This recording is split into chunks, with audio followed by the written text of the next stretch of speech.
এসব আমি কি দেখতেছি? আম্মু এসব কি করতেছে?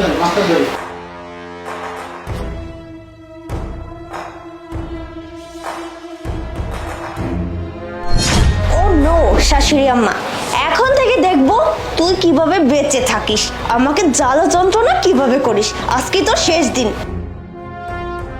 আরে এই জুসটা তো মনে হচ্ছে আম্মু দাদিকে খাওয়াবে।